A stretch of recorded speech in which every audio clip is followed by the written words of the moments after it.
कायागढ़ में लागी ये दुकान, हो बाजारे दौड़ी काहे कौन गई।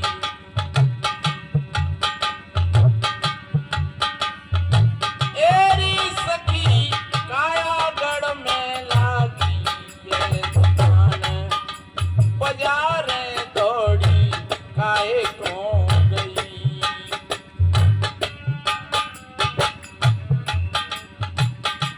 और इस बाजार में क्या क्या सौदा है? हाँ, सत्य की शक्कर, दया की मिश्री, प्यार के पेरा जाने। सत्य की शक्कर,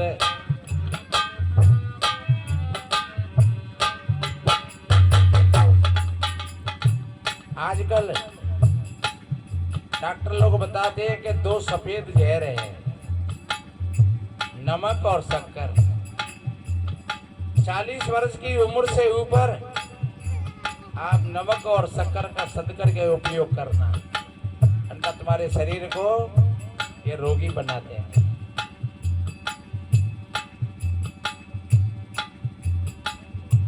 शक्कर खाने से मुख मीठा होता है, लेकिन वो 2 मिनट के लिए, 5 मिनट के लिए।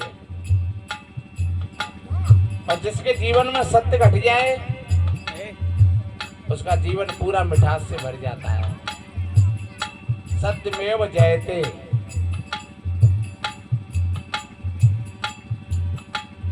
हमेशा सत्य की विजय होती है मेरे बहन भाइयों। तो आप तन से, मन से, वचन से सत्य का पालन करना। आप वाणी से अगर झूठ बोलते हो तो आपने सत्य को छोड़ दिया, आपने अच्छा सौदा नहीं किया, आपने घटिया सौदा किया, और उसके परिणाम में आपको दुख मिलेगा। आपने मन से गलत चिंतन किया तो आपने घटिया सौदा किया, आपको सुकून नहीं मिलेगा, शांति नहीं मिलेगी। और आपने शरीर से असत्य कर्मों को किया, क्योंकि सत्यमेवा स्वरे लोगो, सत्य धर्मा सदा सरता, सत्य सर्वाण मूलान, सत्य अनास्ते परम पद। सत्य ही सर्वोपर है।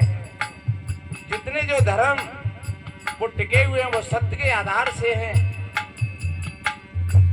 और सत्य के आधार से ज्ञान है। सत्य के बराबर कोई धर्म नहीं है, और झूठ के बराबर कोई पाप नहीं है। इसको सदगुरु कबीर अपनी भाषा में कहते हैं,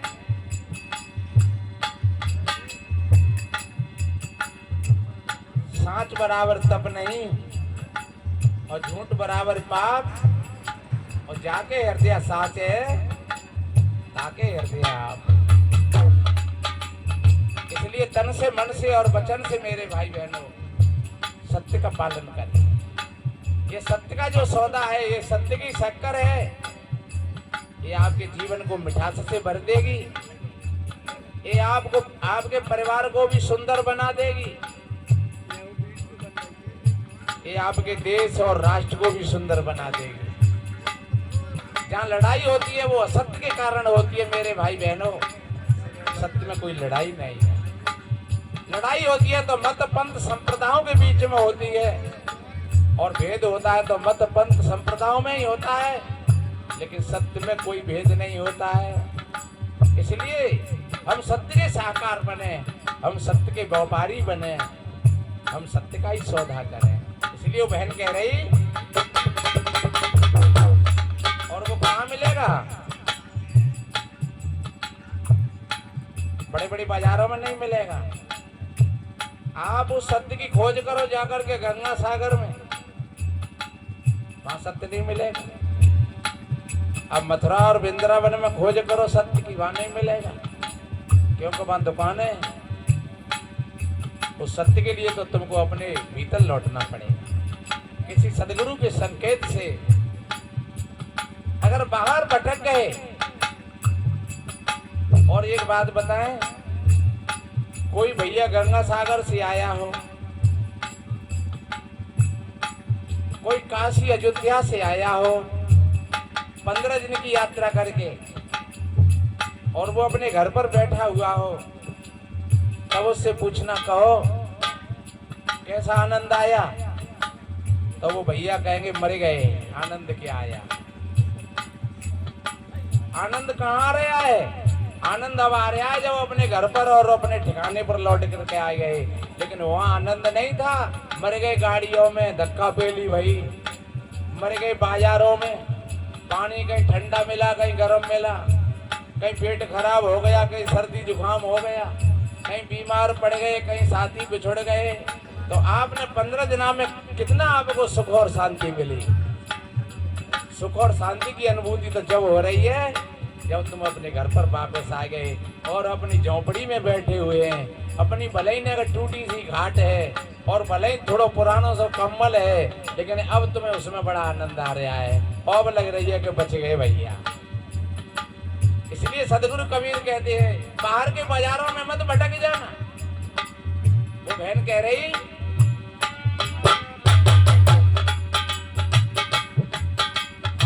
सत्य की शक्कर दया की मिश्री प्यार के पेरा जाने। सत्य की शक्कर दया की मिश्री प्यार के पेरा जान।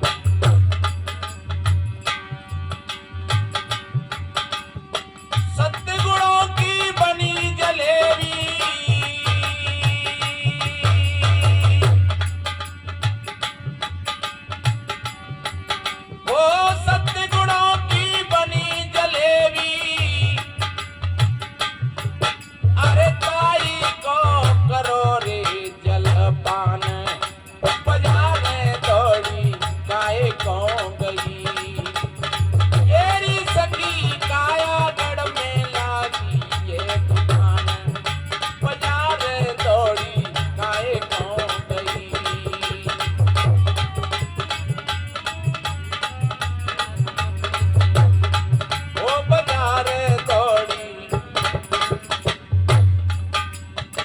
और कितनी बढ़िया बात बताई। इस पद की अगर एक एक पंक्ति का अर्थ किया जाए तो बहुत बड़ी किताब बन जाएगी। इसीलिए शॉर्ट में समझने का प्रयास करना। नेमक को नमक, धर्म को धनिया,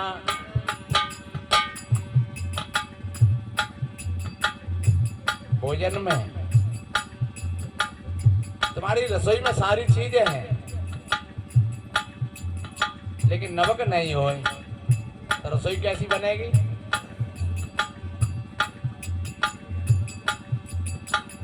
तुम्हारे पास में सारी चीजें हैं, कोठी कार बंगला, पैसा सोना चांदी, लेकिन अगर कोई नियम ना हो तो सब बेकार हो जाएगा। बाबा तुलसीदास जी ने कहा है, ये नियम समझम नियम सिली मुख नाना, वो प्रसंग कभी बताएगा तो फिर सुनाएंगे। यहाँ नियम की कोई ऐसी बात नहीं है कि तुम अपने नियम बनाओ। यहाँ भीतर से जब संयम का उद्भव होता है तो मेरे बहन भाइयों के नियम अपने आप बन जाते हैं। और एक बात बताएं, नमक कम रहेगा तो रसोई फीकी रह गई, और न ज्यादा आएगा तो समझ लो रसोई बिगड़ गई। एक बार हमने दाल बनाई, नमक कम रहेगा, तो फिर मैं नमक डाल दो तो फिर ज्यादा डरेगा वो में कहीं नमक ज्यादा आएगा जा में। हमने कहीं ना घी डाल ले जामे तो घी डालो तो में और नमक ज्यादा लगो।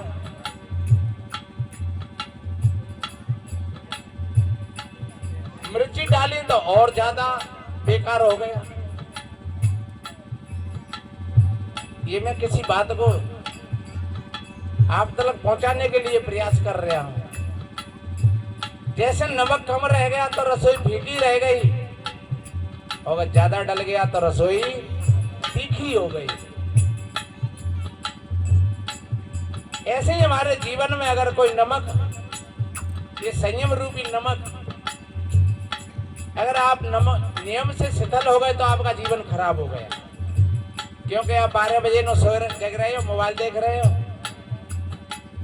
और आप 8 बजे न सो रहे हो, क्योंकि आपका नियम बिगड़ गया।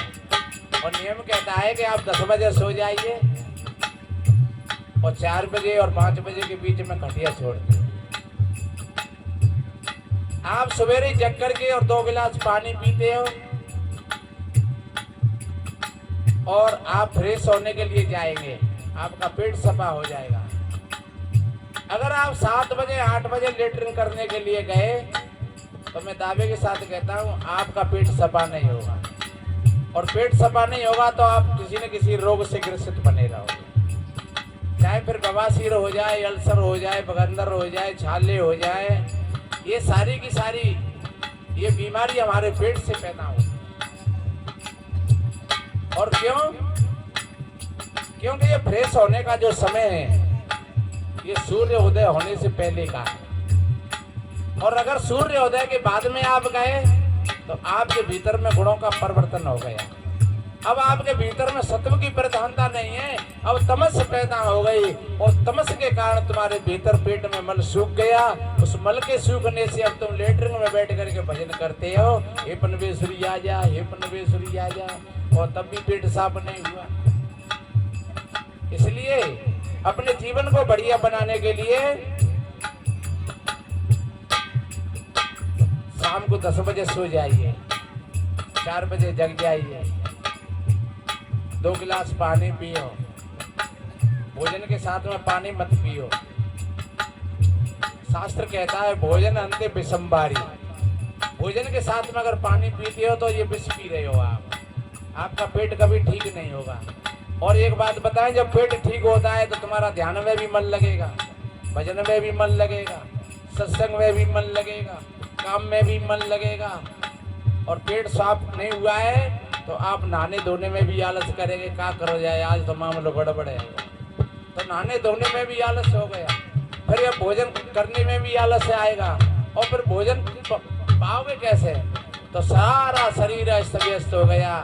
और ध्यान रखो मेरे भाई बहनों, जब ये शरीर नियमों के आधार से चलता है तो फिर मन भी ठीक रहता है, और फिर ध्यान और भजन और साधना की भी प्रक्रिया बन जाती है। साधना कोई ऐसी चीज नहीं है कि आंख बंद करके बैठे रहो, या किसी पहाड़ की चोटी पर चढ़ जाओ, या भोजन मत पाओ, भूखे मरो, ये साधना नहीं है।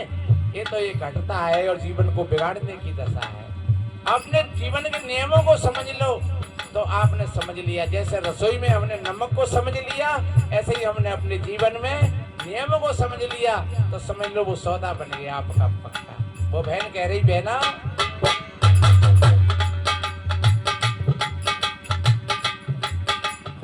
नियम को नमक, धर्म को धनिया,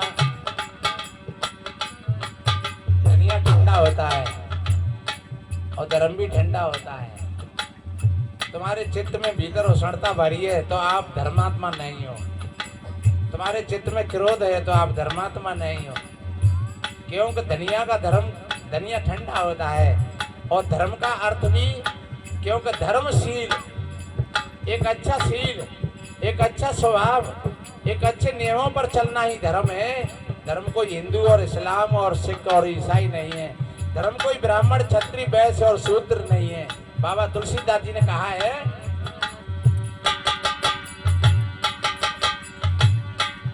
ओ धर्म ने दूसरे सत्य समाना, आगम निगम पुराण बखाना, नहीं असत्य सम पातक पुंजा, गिरे सम होई की कोटिक गुंजा, गिरे। इसलिए मेरे बहन भाइयों, आप धर्म का पालन करिए। सब कुछ चला जाए लेकिन आपका धर्म शाश्वत रहे। आप धर्म के आधार पर अडिंग हो तो आपको कोई पराजित करने वाला नहीं है। भगवान कृष्ण ने अर्जुन से कहा अर्जुन, तुमने हमारी सेना को क्यों नहीं चुना, मेरे अकेले को ही क्यों चुना? और कौरवों की पांडवा तो 11 अक्षौड़ी है और तुम्हारी 7 अक्षौड़ी है, और तुम्हें अगर हमारी सेना का चुनाव कर ले तो फिर तुम्हारी सेना तो कम से कम बराबर हो जाती। और मुझको भी ऐसी शर्त पर आपने स्वीकार किया कि मैं कोई शस्त्र नहीं उठाऊंगा। तब अर्जुन ने कहा कि भगवान, युद्ध सेनाओं से नहीं जीते जाते, युद्ध का नेतृत्व करने वाला एक विवेकी आदमी हो, समझदार आदमी हो, तो उस युद्ध को कोई पराजित करने वाला नहीं।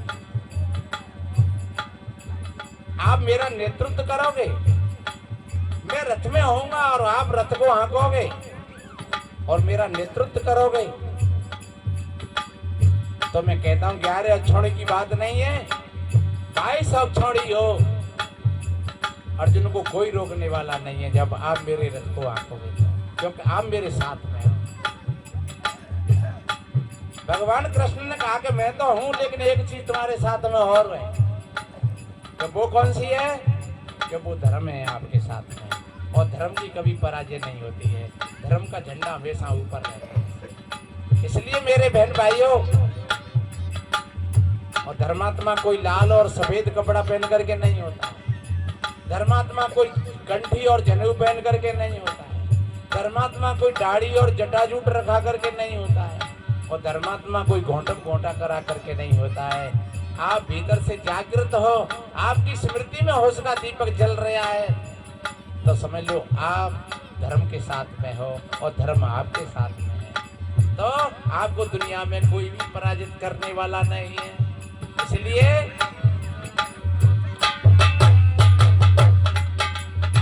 नमक नमक धर्म को धनिया, क्षमा को जीरो जाने, नमक नमक धर्म को धनिया। क्षमा बहुत बड़ी चीज है, अगर क्रोध को जीत सको तो क्षमा से ही जीत सकते हो। क्षमा शस्त्रम करे यस्य दुर्जना किम कृष्यते। अगर आपके पास में क्षमा रूपी शस्त्र है तो आपका क्रोध रूपी दुश्मन कुछ बिगाड़ने वाला नहीं है, ये ध्यान रखो।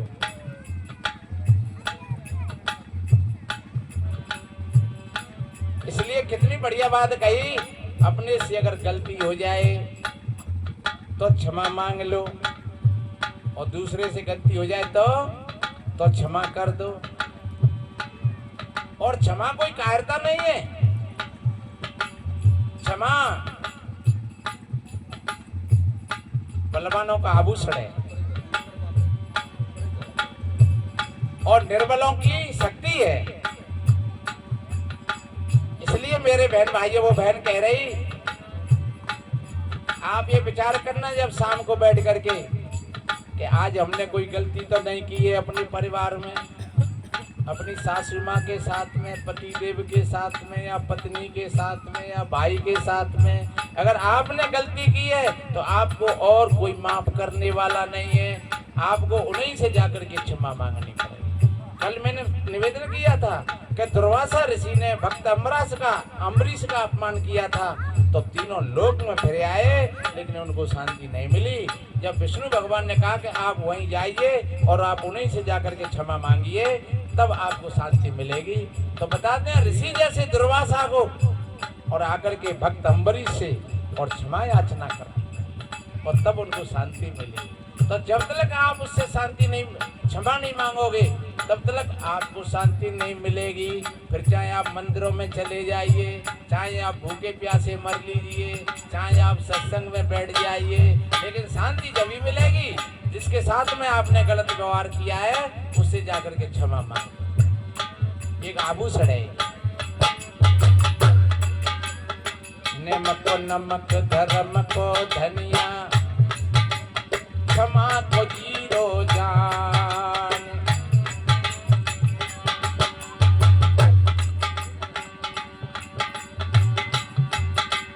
सम संतोष शील की हल्दी,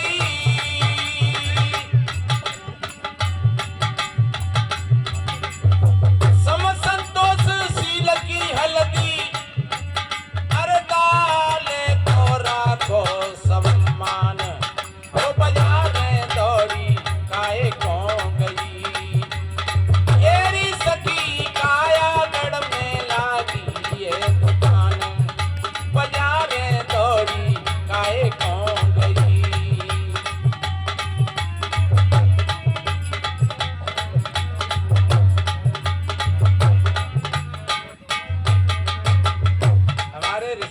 महात्मा कितने समझदार और विद्वान महान होंगे। आज माता बहन नहीं जानती होंगी कि जीरा क्या काम करता है या अजवाइन क्या काम करती है, लेकिन उन ऋषियों ने ये सारी चीजें रसोई में शिफ्ट करके रख दें कि जाने में और अनजाने में इन चीजों का उपयोग करेंगे तो इन चीजों से हमारे बात पित्त कब तीनों सम्यकता में रहेंगे। और जब बात पित्त तीनों सम्यकता में रहेंगे तो फिर आपका रजोगुण तमोगुण और सतोगुण भी सम्यकता में आ जाएगा। ये तीन का ही खेल है मेरे भाई बहनों। इसलिए ये जब तीनों समता में है, आपने दीपक में एक मिट्टी के दीवला में तेल डाल दिया, बत्ती लगा दी और माचिस से आग जला दी, क्या बन गया? दीपक। अगर वो व्यवस्था बिगड़ जाए तो आग लग जाएगी, घर को भी जला देगा, या बुझ जाएगा बात ही उसमें डूब गई तो, या वो लड़क गया तो तेल फैल जाएगा, आग बुझ जाएगी। जब तीनों चीज उसमें बराबर हैं, आग, तेल और हवा उस मिट्टी के पात्र में, तो वो दीपक वो प्रकाश दे रहे हैं। ये उसकी सम्यकता है। ये हमारा शरीर भी मिट्टी का दीपक ही है। इसमें तीनों चीजें हैं, तेल भी है, बत्ती भी है और हवा भी है। बिना हवा के भी दीपक नहीं जलता है। बनने का ज्यादा हवा लगी तो तब भी दीपक बुझ जाएगा। इसलिए हमको भी तीनों चीजों की जरूरत है। ये बात पित्त कब्ज जो तीनों में सम्यकता है, तब कहते हैं यार स्वास्थ्य टकाटक है बिल्कुल। और जब तीनों में अगर विषमता आ गई तो मामला बिगड़ गया, अस्वस्थ हो गए। और जब एक चीज बिगड़ गई तो वो दूसरी चीज को बिगाड़ती है। अगर कब बिगड़ गया तो पित्त को भी बिगाड़ेगा, पित्त बिगड़ गया तो बात को बिगाड़ेगा, बात बिगड़ गया तो कब को बिगाड़ेगा, और शरीर का संतुलन बिगड़ जाएगा। न आपका सत्संग में मन लगेगा, न ध्यान में मन लगेगा, न भजन में मन लगेगा, न सेवा में मन लगेगा। फिर आपका खटिया में मन पड़ा कहेगा कि अब क्या किया जाए। इसलिए बड़े सावधानी की बात है। कितना बढ़िया कहा। सम संतोष शील की हल्दी पर डाले को राखो सम्मान, वो बाजारे दौड़ी काहे पहुंच गई। एरी सखी काया गढ़ में लागी ये दुकान, बाजारे दौड़ी काहे पहुंच गई।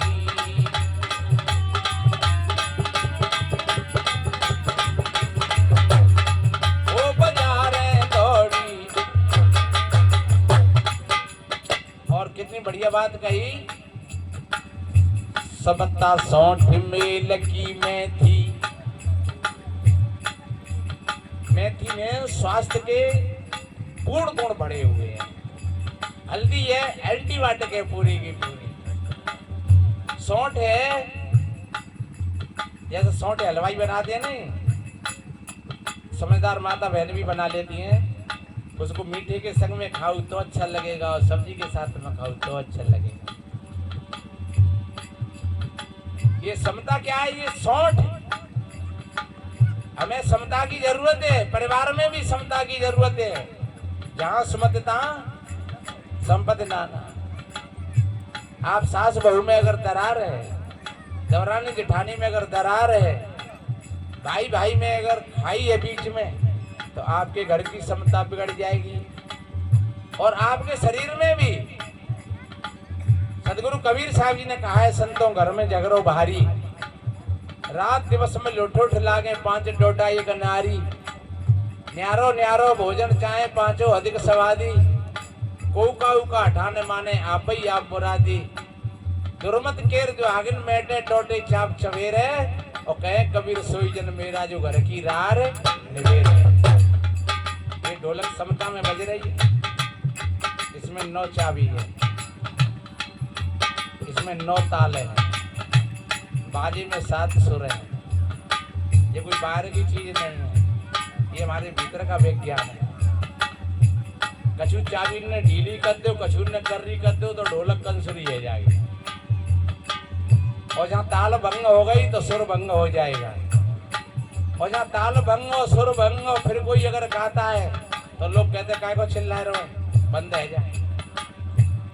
और जब ताल सुर में साज बजता है और फिर कोई गाता है तो 6 महीना को बच्चा गोद में लगो है वो फुनक उठते हैं, क्योंकि उसके अंदर के तार जलकर तो हो जाते हैं।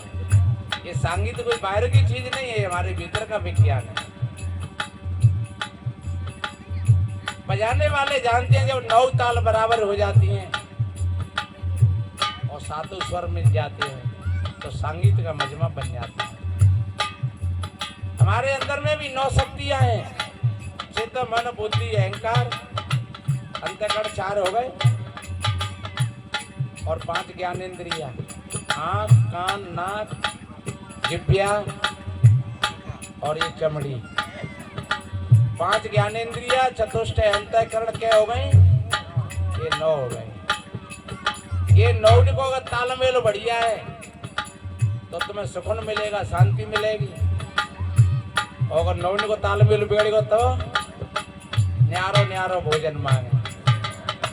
आंख रूप देखना चाहती है तो कान शब्द सुनना चाहता है। जिह्वा रस चाहती है तो नासिका गंदी सुगंधी चाहती है। तो क्या स्पर्श चाहती है।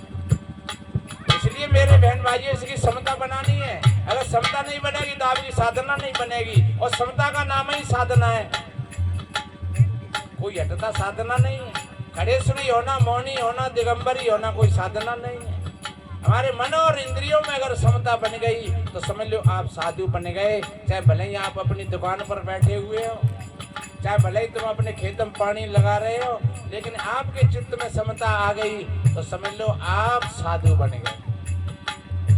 कितनी बढ़िया कबीर साहब जी की बात है। तो मैंने निवेदन किया, समता सौंठ में लगी में थी, लोकर लोग भगार। समता सौंठ में लगी में थी,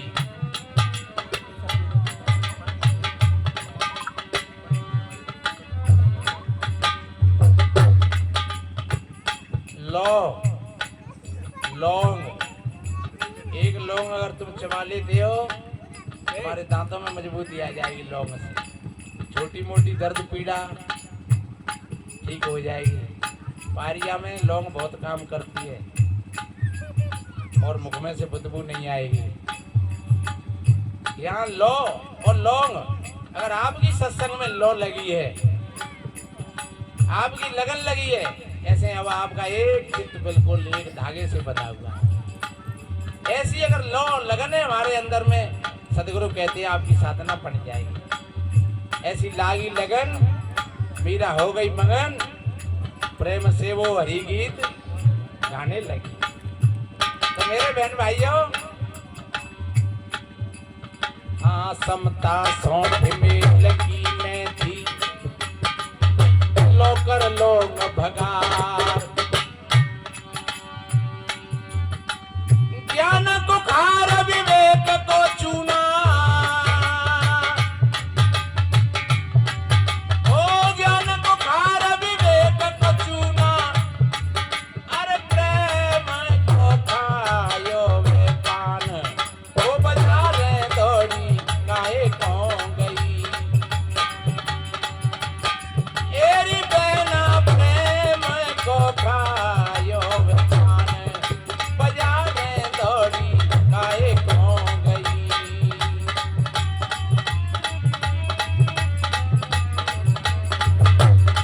वो बाजारे दौड़ी।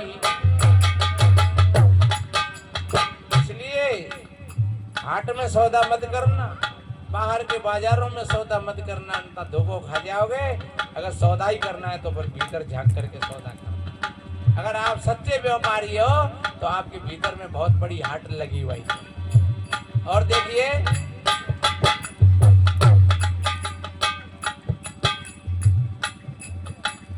बाबा तुलसीदास जी से पूछा किसी ने, आपके राम को हम बढ़िया कोठी बनाए दें तो राम राजी हो जाएंगे? बोले नहीं, हमारे राम तो चौड़े में रह लेते पेड़ों के नीचे। आपके राम को हम बढ़िया अच्छे सोने चांदी के अच्छे कपड़ा लत्ता बनवा दें तो राम राजी हो जाएंगे? बोले नहीं, हमारे राम तो बच्चों की छाल लगा करके अपना समय काटते। आपके राम को 36 प्रकार के भोजन बनाए तो क्या आपके राम राजी हो जाएंगे? बोले नहीं, हमारे राम तो जंगल के कंदमूल फल खा करके पेट भरते। तो आपके राम कैसे राजी होंगे? रामैया केवल प्रेम प्यारा और जान ले जो जानन हारा। अब हम आप भाई बहनों से पूछे, चौपाई को छोड़ दो, आपको कोई 9 करोड़ की कोठी में और 50,000 के बेड पर आपका आसन लगा दे, लेकिन वो कोठी वालों आपसे मुख से नहीं बोले, क्या उस कोठी में आपको नींद आएगी?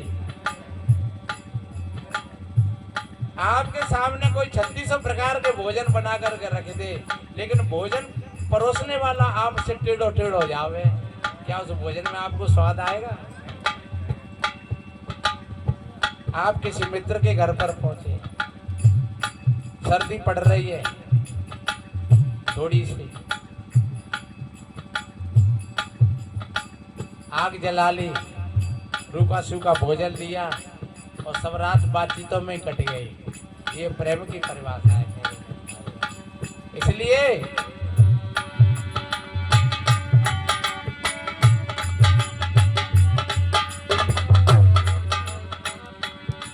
अरे प्रेम को खायो वे पान, वो बाजारे दौड़ी काहे को गई, एरी सखी काया गढ़ में लागी ये दुकान, बाजारे दौड़ी काहे को गई।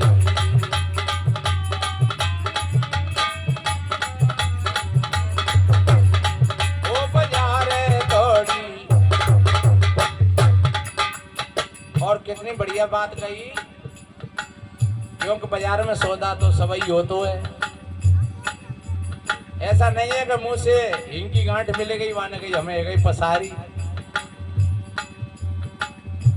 दुकान वही होती है जहाँ में वो सारे सौदा से भरी हुई होती है। ये तुम्हारा हृदय सारे सौदा से भरा हुआ है, इसमें अच्छा भी है और बुरा भी है, इसमें जहर भी है और अमृत भी है। लेकिन अब जानकार हो गए, आपके पास में पार्क है तो आप जहर को भी अमृत बनाते हैं। जहर को फेंका नहीं जाएगा। आप घर में झाड़ू लगाते हो तो कोई बर्तनों को फेंकते नहीं हो, कपड़ा लत्ताओं को फेंकते नहीं हो, जूता चप्पलों को फेंकते नहीं हो, सिर्फ एक उसकी सेटिंग बनाते हो बढ़िया, और जो धूल धप्पड़े बैठा उसको झाड़ करके बाहर कर दिया जाता है। इसलिए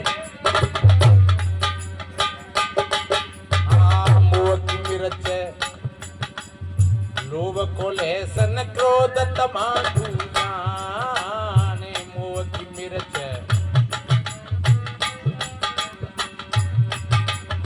मोह की मिर्च, लोभ कोले सन क्रोध तमाकू जान,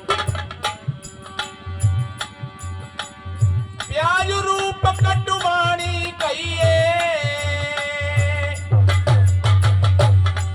ओ प्याज रूप कटुवाणी कहिए, अरे बादवी करते जवान, ओ बाजारे दौड़ी काहे को गई, एरी सखी काया गढ़ में लागी ये दुकान, ओ बाजारे दौड़ी काहे को गई।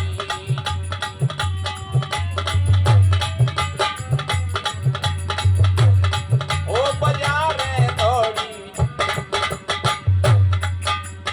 ये प्याज और लहसुन ये औषधि है,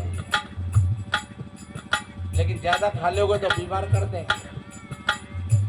पर यहाँ सदगुरु कुछ और कहना चाहते हैं, प्याज और लहसुन खाने से तो मुख में से घंटे 2 घंटे बदबू आती है, लेकिन जो भाई बहन झूठ बोलते हैं जो गाली देते हैं, जो दूसरों की चुगली निंदा करते हैं, उनके मुख में से तो जीवन भर बदबू आती रहती है।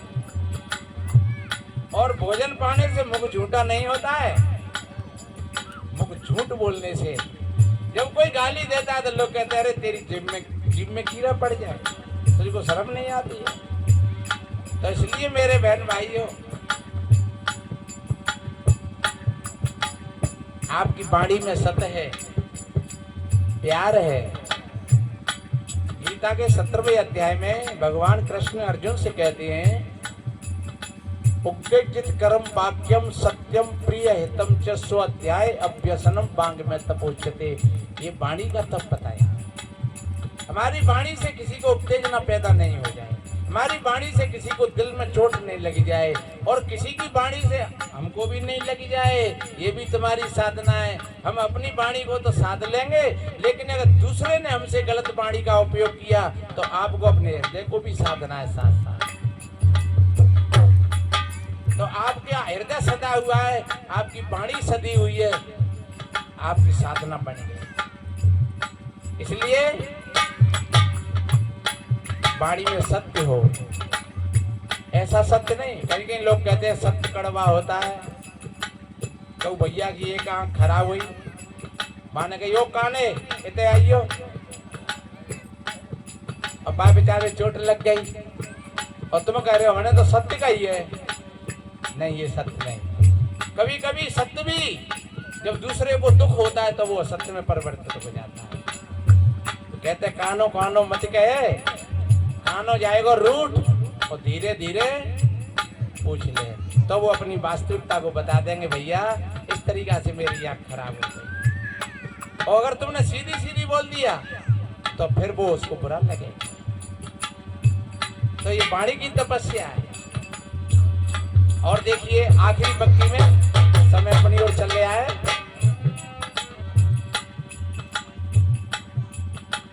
जान बूझ कर सौदा कर ले भलो बुरो सब जाने, जान बूझ कर, हाँ जान बूझ कर सौदा कर ले भलो बुरो सब जान। आप जनैया हो, आप पारखी हो। मैंने कहा पशु पक्षियों के पास में भी पारख होती है, कीट पतंगाओं के पास में भी पारख होती है, आप तो आदमी हो।